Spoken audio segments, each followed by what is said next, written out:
નમસ્કાર. કેમ છો વિદ્યાર્થી મિત્રો? જુઓ, હવે ધોરણ 11 કોમર્સ વિષય વાણિજ્ય વ્યવસ્થામાં પ્રકરણ નંબર 3 ધંધાકીય સેવાઓ ભાગ 2, અને એમાં આપણે છેલ્લા વિડીયો લેક્ચરમાં બેંકની વિવિધ સેવાઓની ચર્ચા કરતા હતા. હું એકવાર એ રિપીટ કરી દઉં એટલે થોડું તમને રિમાઇન્ડ થઈ જાય. આપણે અત્યાર સુધી આ પ્રકરણમાં બેંકનો ઉદ્ભવ, બેંકનો અર્થ, બેંકના 2 પ્રકારના કાર્યો, મુખ્ય કાર્યો અને ગૌણ કાર્યો. મુખ્ય કાર્યોની અંદર થાપણો સ્વીકારવી, બચત ખાતા સ્વરૂપે, ચાલુ ખાતા સ્વરૂપે, રિકરિંગ ડિપોઝિટ અને બાંધી મુદતની થાપણ. ત્યાર પછી ધિરાણનું કાર્ય, એમાં 2 લોન સ્વરૂપે અને બીજું ઓવરડ્રાફ્ટ કે કેશ ક્રેડિટ સ્વરૂપે. ત્રીજું મુખ્ય કાર્ય હતું રોકાણ કરવું, અને ચોથું આંતર બેન્કિંગના વ્યવહારો. વિદ્યાર્થી મિત્રો, આ પ્રકરણમાંથી બેંકના કાર્યો એ એક 5 માર્ક્સ માટેનો અગત્યનો પ્રશ્ન કહી શકાય. ત્યાર પછી આપણે એના ગૌણ કાર્યોની પણ વાત કરી, કે જેવા કે ગ્રાહકો વતી નાણાકીય વ્યવહારો સંભાળવા, હુંડિયામણને લગતા વ્યવહારો કરવા, સાખપત્ર, ટ્રાવેલર્સ ચેક આપવા, ડિમાન્ડ ડ્રાફ્ટની સેવા, બેંક સાથે જોડાયેલો કોઈ કસ્ટમર હોય, ગ્રાહક હોય, એના સાખની માહિતી આપવી, બાંહેધરી દલાલ તરીકેની સેવાઓ આપવી અને અન્ય સંબંધિત સેવાઓ પૂરી પાડવી. ત્યાર પછીના વિડીયો લેક્ચરમાં આપણે બેંકના ખાતાના પ્રકારોની વાત કરી. એમાં બચત ખાતું, ચાલુ ખાતું, રિકરિંગ ખાતું અને બાંધી મુદતનું ખાતું, એનો પરિચય મેળવ્યો. કયા ખાતામાં કેવા પ્રકારના વ્યાજદર હોય છે, કેવી કેવી ટર્મ્સ એન્ડ કન્ડિશન્સ એટલે કે શરતો હોય છે, એની ચર્ચા આપણે ગયા વિડીયો લેક્ચરમાં કરી હતી. ત્યાર પછી બેંકની વિવિધ સેવાઓ. આ સેવાઓમાં ડ્રાફ્ટ ઇસ્યુ કરવા, બેન્કર્સ ચેક, ત્રીજું આરટીજીએસ અને ચોથું એનઈએફટી. તો વિદ્યાર્થીઓ, RTGS real time gross settlement અને NEFT national electronic fund transfer, આ બંને ટૂંકનોંધ ખૂબ જ મહત્ત્વની છે આ ચેપ્ટરમાંથી. અને આ બેમાંથી કોઈ એક ટૂંકનોંધ પરીક્ષામાં 3 માર્ક્સ માટે ડી વિભાગમાં પૂછાય છે. આની ચર્ચા આપણે ગયા વિડીયોમાં કરી હતી. હવે એ જ બેંકની સેવાઓ પૈકી 3 સેવા જે બાકી હતી, આજના આ સેશનમાં આપણે એ 3 સેવાઓનો પરિચય મેળવીશું, જેમ કે બેંક ઓવરડ્રાફ્ટ, કેશ ક્રેડિટ અને લોન. ત્યાર પછી એક નવો ખ્યાલ છે ઈ બેન્કિંગ, ઇલેક્ટ્રોનિક બેન્કિંગ, એનો પરિચય મેળવીશું.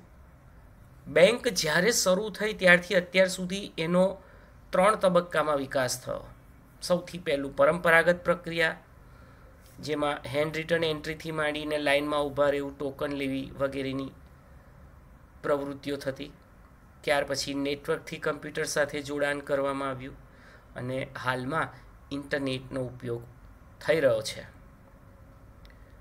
ત્યાર પછી આપણે ઇન્ટરનેટ, કોર બેન્કિંગ અને મોબાઈલ બેન્કિંગ, આ 3 ટૂંકનોંધ પ્રકારના પ્રશ્નો એ આજે જ ચર્ચા કરીશું, નાણાકીય બિન નાણાકીય વ્યવહારો સહિત.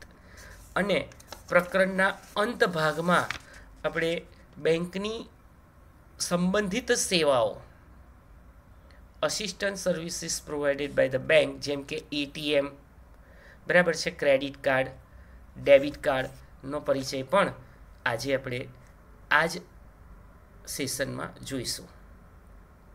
તો વિદ્યાર્થી મિત્રો, જે બેંકની સેવાઓ 3 બાકી હતી ત્યાંથી આપણે શરૂ કરીએ છીએ. એમાં 5મી સેવા, આ 5મી સેવા એટલે બેંક ઓવરડ્રાફ્ટ. ઘણા બધા વેપારીઓ બેંકોમાં ચાલુ ખાતું ધરાવતા હોય છે.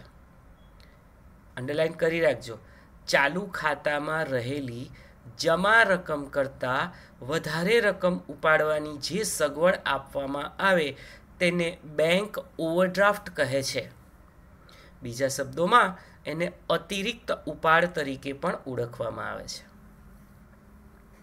વેપારી પોતાની કે અન્યની જામીનગીરી પર પણ ઓવરડ્રાફ્ટ મેળવી શકે. આ પ્રકારે મંજૂર થયેલ ઓવરડ્રાફ્ટની મહત્તમ રકમમાંથી જ ઉપાડવામાં આવેલી રકમ પર જ વ્યાજ ચૂકવવાનું રહેતું હોય છે.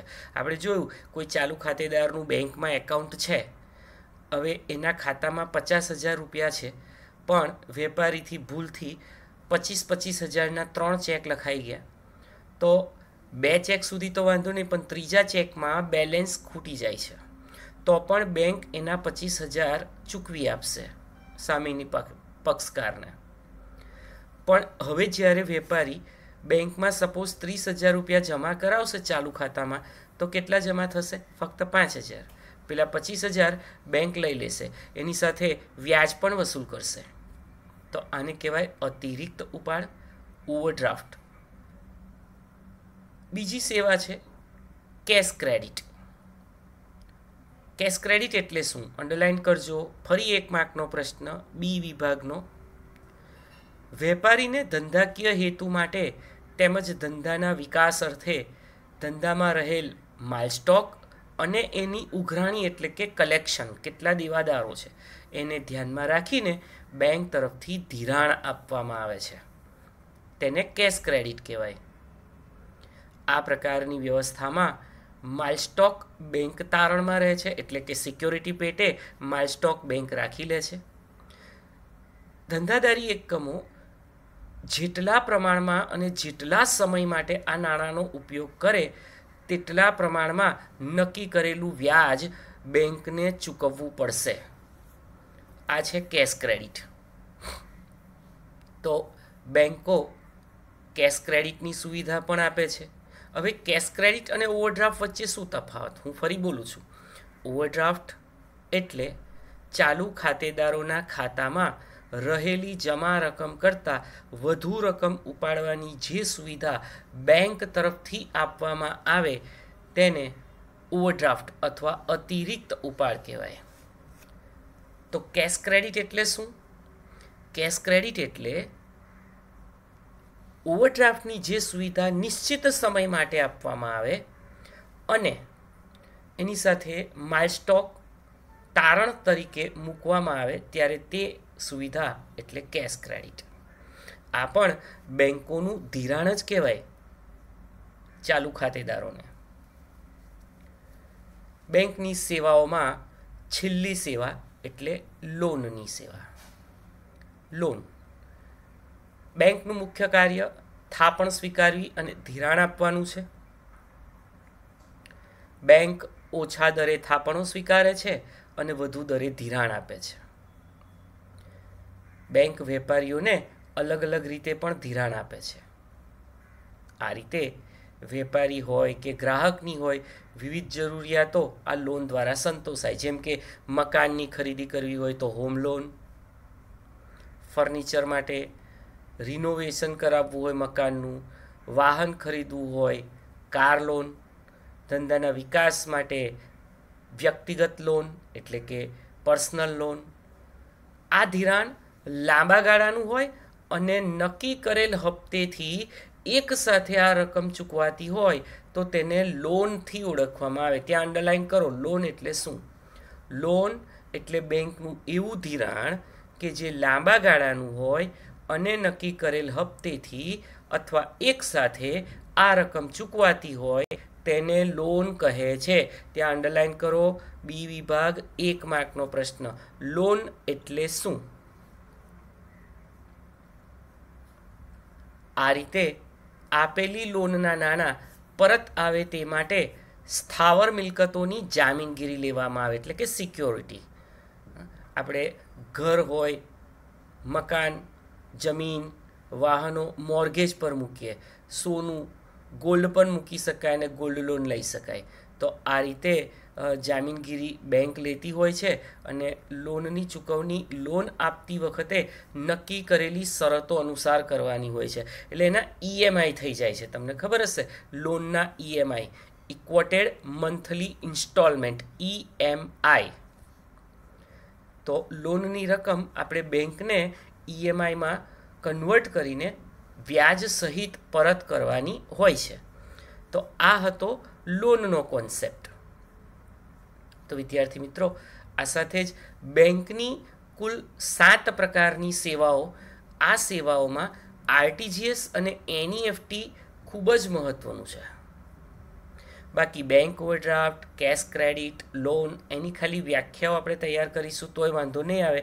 પણ આરટીજીએસ અને એનઈએફટી એ 3 માર્ક્સની ટૂંકનોંધ સ્વરૂપે પૂછાતું હોય છે.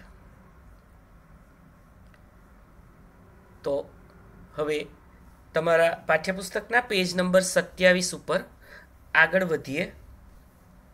ઈ banking, new concept of banking sector.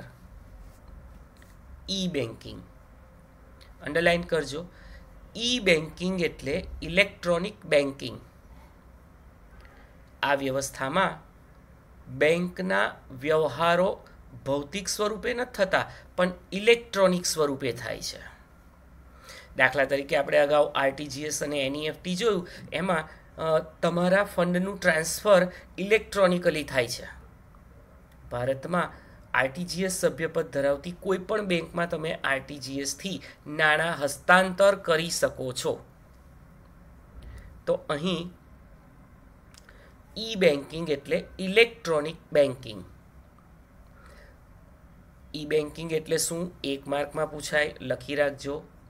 બેંકો ભૌતિક સ્વરૂપને બદલે ઇલેક્ટ્રોનિક સ્વરૂપે જે વ્યવહારો કરે છે તેને ઈ બેન્કિંગ કહે છે.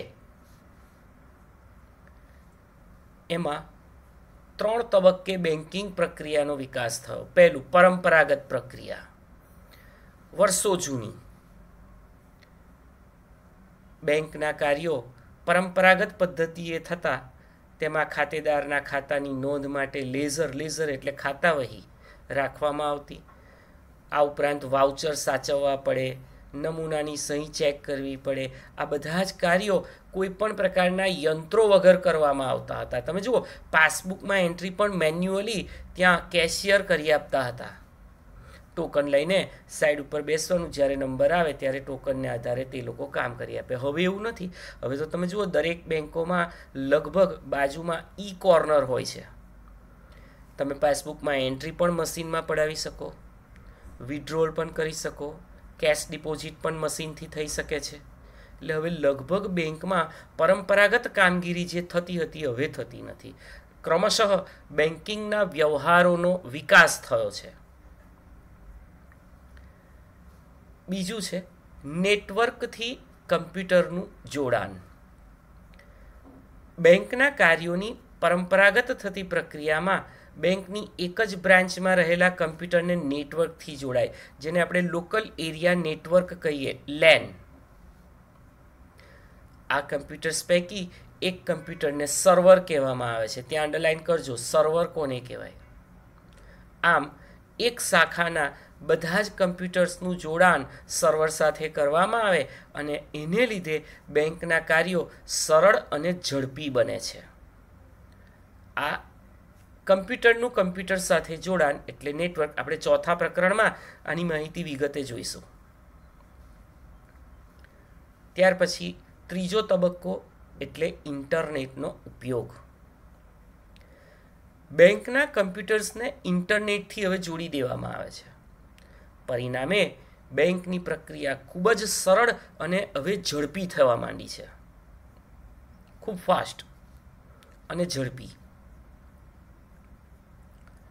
અહીંયા આ 3 તબક્કામાં બેંકની પ્રક્રિયાનો વિકાસ થયો. 3 શબ્દો યાદ રાખજો. સી વિભાગમાં પૂછી શકાય. પરંપરાગત પ્રક્રિયા, નેટવર્કથી કમ્પ્યુટરનું જોડાણ અને ત્રીજું ઇન્ટરનેટનો ઉપયોગ. હવે નવો પોઈન્ટ આપણે શરૂ કરીએ છીએ, ઇન્ટરનેટ, કોર બેન્કિંગ અને મોબાઈલ બેન્કિંગ. બેંકના વ્યવહારો ઇન્ટરનેટના માધ્યમથી થાય છે. બેંકના વ્યવહારો વર્તમાન સમયમાં ઇન્ટરનેટના માધ્યમથી થાય છે. આ પ્રકારની વ્યવસ્થા માટે બેંકે ઈ કોર્નર કે ઈ ગેલેરી જેવી વ્યવસ્થા પણ શરૂ કરેલ છે. આપણે વડોદરામાં ઘણી બધી એસબીઆઈની બ્રાન્ચીસ હોય ને, તો એ બેંકની બાજુમાં તમે જોજો ઈ કોર્નર અથવા ઈ ગેલેરી કરી ત્યાં એટીએમનું મશીન હશે, ત્યાં પાસબુકમાં એન્ટ્રી પડાવવાનું મશીન હશે અને કેશ ડિપોઝિટનું પણ મશીન હશે. ઘણા બધા વિસ્તારોમાં હોય છે. આ પ્રકારના વ્યવહારોમાં બેંક યુનિક કોડ એટલે કે પાસવર્ડ ગ્રાહકોને આપે છે. બે રીતે વ્યવહારો થાય, એક નાણાકીય અને બીજું બિન નાણાકીય. વિદ્યાર્થી મિત્રો, આ બંને પ્રકારના વ્યવહારોમાં એક એક માર્ક્સ લખી દેજો. કયા નાણાકીય વ્યવહારો થાય? Which are the financial transactions made by bank. તો એમાં એક ખાતેદારના પોતાના ખાતામાંથી અન્ય બેંકના ખાતામાં રકમ જમા કરાવવાના વ્યવહારો એ નાણાકીય વ્યવહારો છે. આપણે અગાઉ જે આરટીજીએસ અને એનઈએફટીની વાત કરી, બસ એ જ. ટેલિફોનનું બિલ ચૂકવી શકાય, વેરા ભરી શકાય કે અન્ય પ્રકારની ચૂકવણીઓનો પણ અહીં સમાવેશ થાય છે. ત્યારબાદ બિન નાણાકીય વ્યવહારો, આ વધારે પૂછાય છે. બી વિભાગ 1 માર્કમાં બેંકના બિન નાણાકીય વ્યવહારો જણાવો. તો આ બિન નાણાકીય વ્યવહારો એટલે કયા કયા? કે જેમાં નાણાકીય વ્યવહાર ન થતો હોય. તો શું થાય? પોતાના ખાતાનું સ્ટેટમેન્ટ લેવું હોય, એની પ્રિન્ટ લેવી હોય, ચેકબુકની રિક્વેસ્ટ એટલે આપણી ચેકબુકના જે 15-20 પેજ હોય, 30 પેજ હોય, પૂરા થઈ ગયો, નવી ચેકબુક લેવી હોય, એની રિક્વેસ્ટ હવે એટીએમ મશીનમાં આપી શકાય છે. Pin change, personal identification number, 4 આંકડાનો જે એટીએમ પિન છે એ તમારે ચેન્જ કરવો હોય તો એ પણ હવે થઈ શકે છે ઈ બેન્કિંગથી. સ્ટોપ પેમેન્ટ રિક્વેસ્ટ, તમે ચેક લખીને આપી દીધો પણ પછી તમને ખ્યાલ આવ્યો કે તમારો ચેક જે લખ્યો છે એટલી અમાઉન્ટ ખાતામાં નથી, તો તમે સ્ટોપ પેમેન્ટ કરાવી દો. અથવા તમારો આપેલો ચેક ખોવાઈ ગયો છે તો પણ સ્ટોપ પેમેન્ટ કરાવી દો. એટલે શું? બેંક હવે એ ચેક જ્યારે રજૂ થશે ત્યારે એને સ્વીકારશે નહીં, કારણ કે એનું પેમેન્ટ સ્ટોપ થઈ ગયું છે. ચેકના નંબર સાથે તમે રિક્વેસ્ટ નાખી દો એટલે પેમેન્ટ સ્ટોપ થઈ જાય, અટકી જાય, તમારું પેમેન્ટ જાય નહીં, અને સ્ટોપ પેમેન્ટ કહેવાય. તો આ બધા જ બિન નાણાકીય વ્યવહારો છે કે જેમાં નાણાંની કોઈ આપલે કે હેરફેર થતી નથી. અને આ પ્રશ્ન તમને બી વિભાગમાં પૂછાય છે કે બેંકના બિન નાણાકીય વ્યવહારો જણાવો. 1 માર્ક. આપણે 4 વ્યવહારો છે: સ્ટેટમેન્ટ મેળવવું, ચેકબુક રિક્વેસ્ટ, પિન ચેન્જ કરવો અને સ્ટોપ પેમેન્ટ રિક્વેસ્ટ. આ યાદ રાખવાનું, ત્યાં અંડરલાઇન કરી રાખો અને મોસ્ટ ઇમ્પોર્ટન્ટ એવું પણ લખી રાખો. હવે આગળ વધીએ. 3 ટૂંકનોંધો છે. ઇન્ટરનેટના ઉપયોગથી બેંકમાં હવે કાર્યો એકદમ સરળ થયા છે અને એ કાર્યોમાં આ 3 સુવિધાઓ ઉપલબ્ધ બની છે. તમે સ્ક્રીન ઉપર જોઈ શકો છો. ગમે તે એક ટૂંકનોંધ આ 3માંથી એક ટૂંકનોંધ 3 માર્ક્સની ડી વિભાગમાં પૂછી શકાય છે. એમાં આપણે શરૂ કરીએ છીએ કોર બેન્કિંગ. પહેલું તો કોર બેન્કિંગ એટલે શું? અંડરલાઇન કરી રાખજો. 1 માર્ક્સ. કોરનું આખું નામ જણાવો, એવી રીતે પણ પરીક્ષામાં પૂછાય છે. What is the full form of CORE? Core. આની અંદર C for centralized, O for online, R for real time અને E for exchange. Centralised, online, real time, exchange એટલે કોર. બેંકની આ વ્યવસ્થામાં એક જ બેંકની સમગ્ર વિશ્વમાં રહેલી તમામ શાખાઓ એકબીજા સાથે જોડાઈ જાય છે. કેવી રીતે? જોઈએ.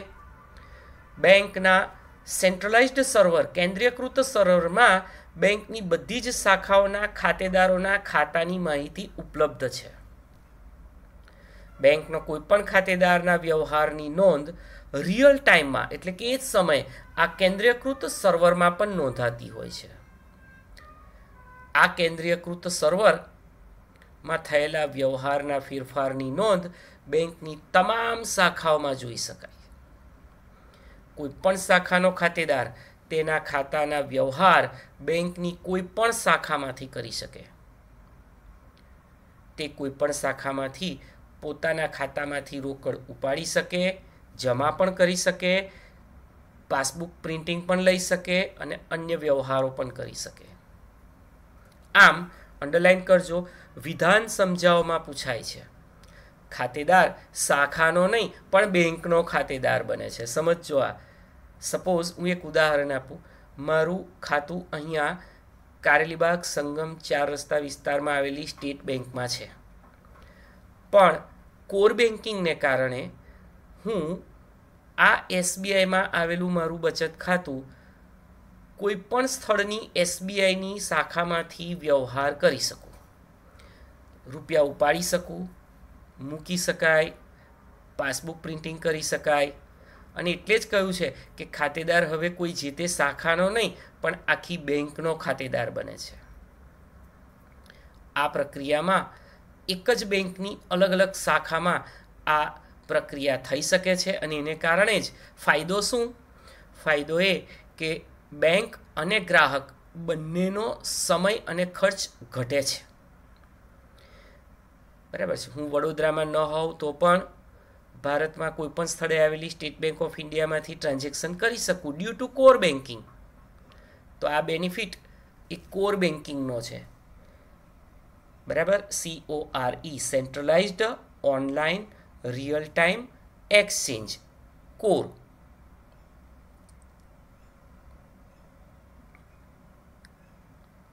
હવે બીજું છે ઈ બેન્કિંગ, ઇલેક્ટ્રોનિક બેન્કિંગ. વર્તમાન સમયમાં તમામ બેંક અને તેની શાખાઓ ઇન્ટરનેટના માધ્યમથી સર્વર સાથે જોડાયેલી છે. માટે વ્યક્તિનું ખાતું કોઈ પણ શહેરની શાખામાં હોય તે અન્ય સ્થળેથી કે કોઈ પણ શાખામાંથી ગમે ત્યારે નાણાં ઉપાડવા ઈચ્છે કે રકમ ડિપોઝિટ કરવા ઈચ્છે તો તે કરી શકે છે. મેં હમણાં જ તમને અગાઉ કહ્યું કે હાલમાં તો બેંકોએ વિવિધ જગ્યાએ તેના કોર્નર પણ બનાવેલા છે.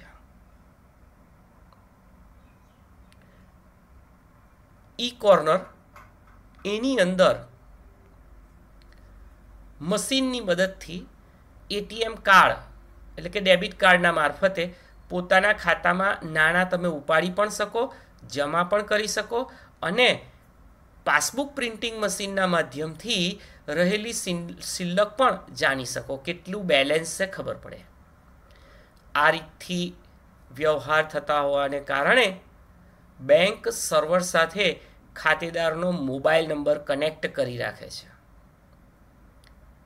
માટે ખાતામાં જે કંઈ પણ રકમ જમા થાય કે રકમ વિડ્રોલ થાય તો તરત જ એક મેસેજ ખાતેદારના મોબાઈલ નંબર ઉપર આવે. આ વ્યવસ્થાને કારણે પણ વ્યક્તિનું કાર્ય એકદમ સરળ અને ઝડપી બની જાય છે. મુખ્ય ઉદ્દેશ્ય એ જ છે કે વ્યક્તિના કાર્યો અને બેંકનો સમય તેમજ ગ્રાહકનો સમય અહીં બચે છે. ત્રીજું છે મોબાઈલ બેન્કિંગ.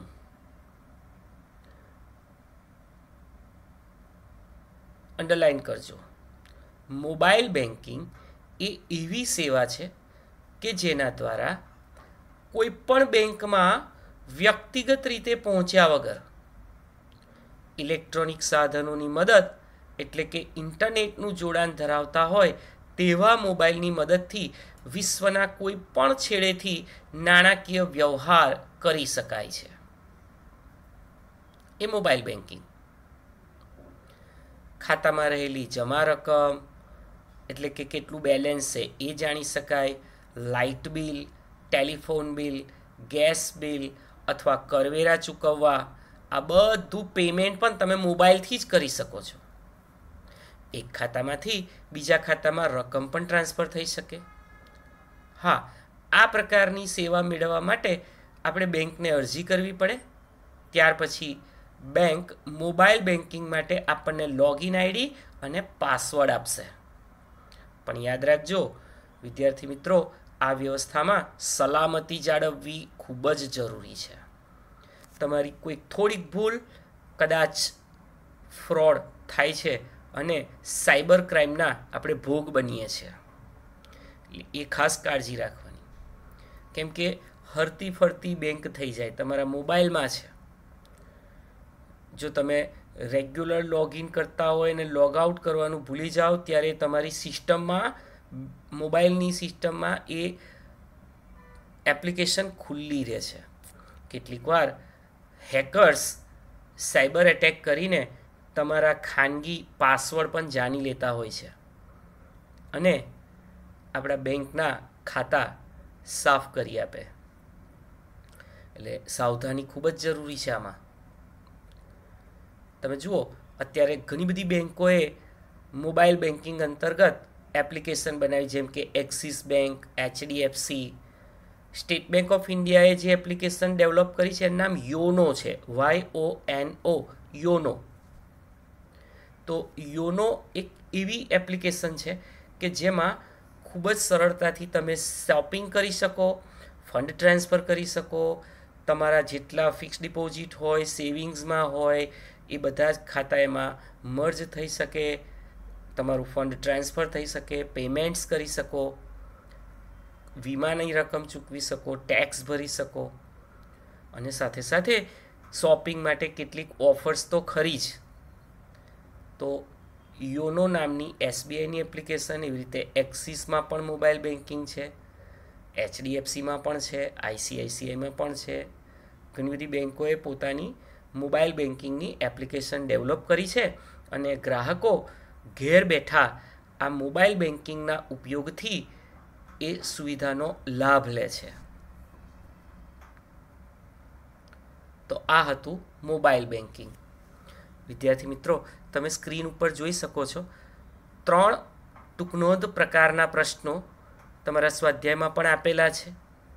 કોર બેન્કિંગ ટૂંકનોંધ લખો, એની અંદર કોરનું પૂરું નામ, ત્યાર પછી ઈ બેન્કિંગ અને ત્યાર પછી મોબાઈલ બેન્કિંગ. આ 3માંથી કોઈ પણ એક ટૂંકનોંધ 3 માર્ક્સ માટે ડી વિભાગમાં પૂછાય છે. હવે આ પ્રકરણનો છેલ્લો ટોપિક બેન્કિંગ સંબંધિત સેવાઓ, services related to the bank. તમે બધા જ પરિચિત છો. પહેલી સેવા ATM. અંડરલાઇન કરી રાખો વિદ્યાર્થીઓ. ATMનું આખું નામ automated teller machine. Automated teller machine. તમારી ચોપડીમાં 28 નંબરના પેજ ઉપર ATM આપેલું છે. ઓટોમેટેડ ટેલર મશીન એ પૂછાય છે 1 માર્કમાં. તમે બધા જ ATMથી પરિચિત છો. બેંકમાં ખાતું ધરાવનારને આ સુવિધા આપવામાં આવે છે. ગ્રાહકને જ્યારે જરૂર હોય ત્યારે પોતાના ખાતામાંથી બેંકે નક્કી કરેલ ન્યૂનતમથી વધારે અને ખાતામાં જમા હોય તેનાથી ઓછી, યાદ રાખજો, ન્યૂનતમથી વધારે એટલે 50-100 રૂપિયા ના ઉપાડાય, બરાબર ને? 500-1000થી જે મર્યાદા નક્કી કરી હોય એનાથી વધારે, અને વધુમાં વધુ તમારા એકાઉન્ટમાં હોય એનાથી ઓછા. અને લિમિટ પણ છે. વર્તમાન સમયમાં પર ડે 40,000, 40,000ની લિમિટ છે, પણ ખાતામાં હોવા જોઈએ. ખાતેદારની દૈનિક રકમની મર્યાદામાં એ ઉપાડ કરી શકશે. એક સાથે વધારેમાં વધારે કેટલી રકમ ઉપાડી શકે? મેં હમણાં જ કહ્યું 40,000. એની પણ મર્યાદા નક્કી છે. આ પ્રકારના વ્યવહાર માટે બેંક ગ્રાહકને ATM કાર્ડ આપે છે. તમે બેંકમાં એકાઉન્ટ ખોલાવો ને એટલે એની સાથે એક ફોર્મ ભરીને આપો એટલે તમને ATM કાર્ડ આપી દેશે. જેમાં ગ્રાહકને સિક્રેટ પિન પણ આપવામાં આવે છે. બેંકોની આવી સુવિધા ધરાવતી શાખાઓમાં આ કાર્ડ ગ્રહણ કરી શકે તેવા યંત્રો મૂકવામાં આવે, જેમાં આપણે આ એટીએમ કાર્ડ ઇન્સર્ટ કરવાનું હોય છે. હાલના સમયમાં તો આવા યંત્રોમાંથી તમે નાણાં ઉપાડી શકો છો, પરંતુ તેના માટે થોડી વધારાની રકમ પણ આપણે ચૂકવવી પડે છે. તો આ પ્રમાણે એટીએમની સુવિધા વર્તમાન સમયમાં આગળ જે આપણે ટ્રાવેલર્સ ચેકની સુવિધા જોઈ, એ ટ્રાવેલર્સ ચેક અત્યારે અપ્રચલિત બનવામાં એટીએમનો મોટો ફાળો છે, કેમ કે એટીએમ આવી ગયું એટલે ટ્રાવેલર્સ ચેકની હવે જરૂર નથી. બીજું, ક્રેડિટ કાર્ડ. 20મી સદીના અંતથી આ કાર્ડનું ખૂબ જ મોટા પાયા પર ચલણ વધ્યું છે. ખાતેદાર કે અન્ય કોઈ વ્યક્તિ બેંકને અરજી કરે, એપ્લિકેશન કરે, કાર્ડ માંગે. હવે યાદ રાખજો, બેંક વ્યક્તિની ક્રેડિટ એટલે કે શાખનો પદ્ધતિસર અભ્યાસ કરશે, ગમે તેને ક્રેડિટ કાર્ડ ન આપે. અભ્યાસને આધારે વ્યક્તિ કેટલી રકમ સુધીની મર્યાદાનું દેવું ચૂકવવાની કેપેસિટી ધરાવે છે, ક્ષમતા ધરાવે છે, તે નક્કી કરવામાં આવે છે. તે વ્યક્તિને બેંકે નક્કી કરેલ શાખની કિંમતનું ક્રેડિટ કાર્ડ આપવામાં આવશે. આનો શું ઉપયોગ? આપણે ક્રેડિટ કાર્ડની મદદથી શોપિંગ કરી શકીએ. આ કાર્ડ મારફતે ખાતેદારના ખાતામાં નાણાં ઉધાર થાય અને વેચનાર એટલે કે વેપારીના ખાતામાં નાણાં જમા થઈ જાય.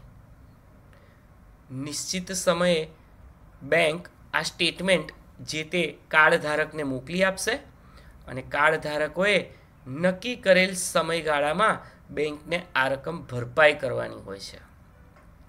દાખલા તરીકે વિદ્યાર્થી મિત્રો, ક્રેડિટ કાર્ડ એટલે એવું કાર્ડ કે જેમાં તમને બેંક લગભગ 25 થી 35 દિવસ સુધી એની રકમ વાપરવાની છૂટ આપે છે, અને તે પણ વગર વ્યાજે. એ ક્રેડિટ કાર્ડ છે. એમાં લિમિટ હોય 50,000, 1 લાખ, 2 લાખ, 5 લાખ એની લિમિટ હોય. એટલી લિમિટનું તમે શાખ પર ખરીદી કરી શકો, એ ક્રેડિટ કાર્ડ છે.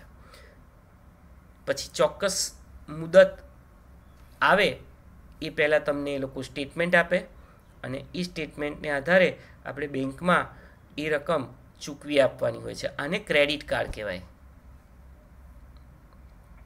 ત્યાર પછી ડેબિટ કાર્ડ. ડેબિટ કાર્ડ દ્વારા વ્યવહાર કરવાની વ્યવસ્થા જ્યાં હોય ત્યાં આ કાર્ડનો ઉપયોગ થઈ શકે. ડેબિટ કાર્ડ ધારક પોતાની ખરીદીની ચૂકવણી આ કાર્ડથી કરે છે. દરેક જગ્યાએ, શોપિંગ મોલમાં, શોપિંગ સેન્ટરમાં, ડીમાર્ટમાં વસ્તુની ખરીદી કરી દુકાનદારને આપણે કાર્ડ આપીશું. જેટલી રકમની ખરીદી હોય એટલી રકમ કાર્ડ ધારકના ખાતામાંથી ઉધાર થઈ જાય છે અને કાર્ડ ધારક પોતાના ખાતામાં જેટલી રકમ હોય એટલી વાપરી શકે. તો બેઝિક ડિફરન્ટ ક્રેડિટ કાર્ડ અને ડેબિટ કાર્ડ વચ્ચે શું છે?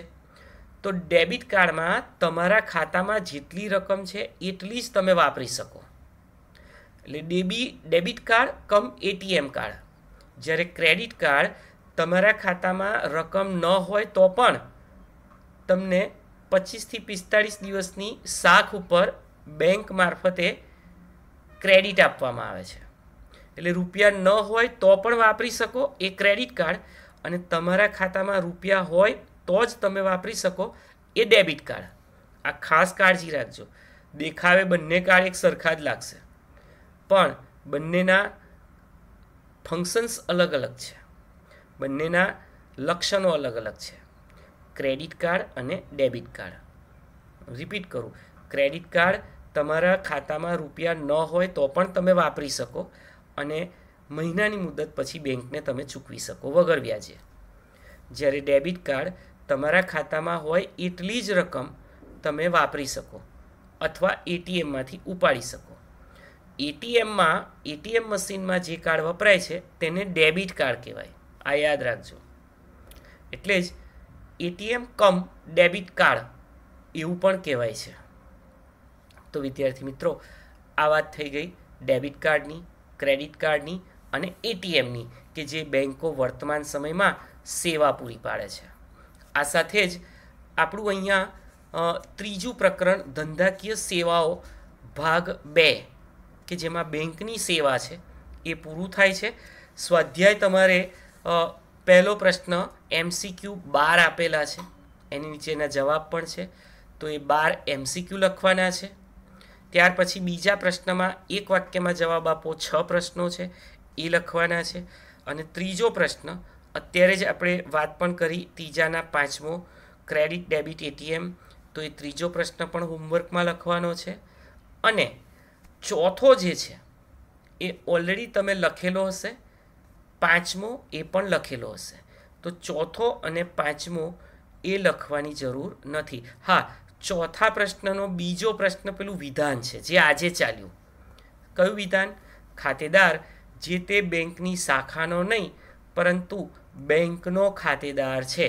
વિધાન સમજાવો, 3 માર્ક્સનું. તો એ આજે ચાલ્યું છે કોર બેન્કિંગમાં, આપણે અંડરલાઈન કરી હતી. ખાતેદાર શાખાનો નહીં પણ બેંકનો ખાતેદાર છે, સમજાવો. તો એમાં આપણે કોર બેન્કિંગ સમજાવવાનું. તો આટલું હોમવર્ક છે.